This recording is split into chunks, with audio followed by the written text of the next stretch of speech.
Gamaliel et Hillel, avec lui, n'étaient ni des hommes simples comme les bergers, ni des saints comme Siméon, ni des ascètes comme les trois sages.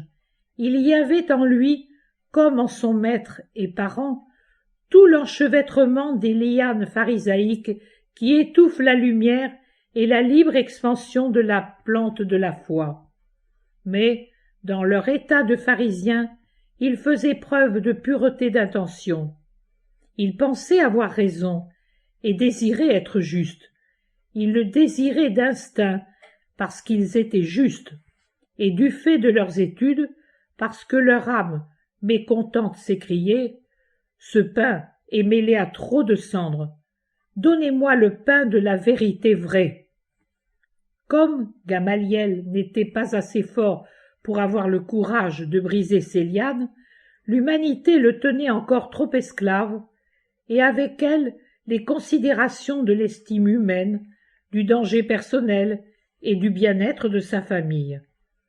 Il n'a pas su comprendre que Dieu passait et utilisait cette intelligence et cette liberté que Dieu a donnée à l'homme, selon ses propres mots, pour le reconnaître et changer d'avis, ce qui lui aurait permis de passer de l'état de docteur de l'erreur, puisque les hommes ont corrompu la vérité en erreur à leur profit, à celui de disciple de la vérité. Ce n'était pas le seul. Nicodème aussi, et avec lui Joseph d'Arimathie, n'arrivait pas à passer par-dessus les formules et les habitudes pour embrasser ouvertement la nouvelle doctrine, de sorte qu'ils y venaient en secret par peur des Juifs. Ces deux derniers étaient déjà plus avancés dans le bien, à telle enseigne qu'ils osèrent agir avec compassion le vendredi saint. Rabbi Gamaliel les témoins. Toutefois, observe la puissance d'une intention droite. Sa justice humaine se teinte de surnaturel, alors que celle de Saul se souille d'influences démoniaques à l'heure où le déchaînement du mal les place devant ce carrefour qu'est le choix entre le bien et le mal, le juste et l'injuste. L'arbre du bien et du mal se dresse devant tout homme et lui présente les fruits du mal sous leur aspect le plus appétissant. Sous son feuillage, la tentation siffle en prenant la voix trompeuse d'un rossignol. Il revient à l'homme, qui est une créature douée de raison, de savoir discerner et de ne vouloir que le bon fruit, même si sa cueillette est épineuse, son goût amer et sa vue déplaisante.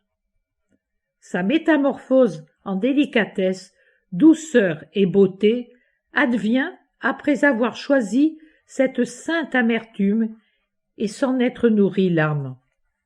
Saul tend des mains avides vers le fruit du mal, de la haine, de la faute. Gamaliel, lui, tend les mains vers le fruit du bien, après avoir dominé les lianes tenaces de l'humanité et de l'habitude, pour obtenir la floraison de la lointaine semence de lumière que ma 4e épiphanie lui avait mise dans le cœur, dans un cœur à l'intention droite, et qu'il avait accueilli et défendu avec une affection honnête et la noble soif de la voir poindre.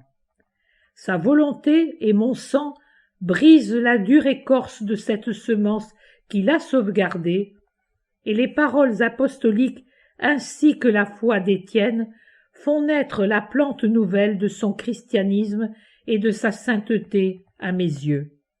Gamaliel, une fois pardonné de ne pas avoir compris plus tôt son désir de devenir mon disciple, est béni par le Très-Haut et se change en réalité sans avoir besoin de la fulguration du chemin de Damas qui fut nécessaire à l'arrogant, lui qu'aucun autre moyen n'aurait pu conquérir à la lumière.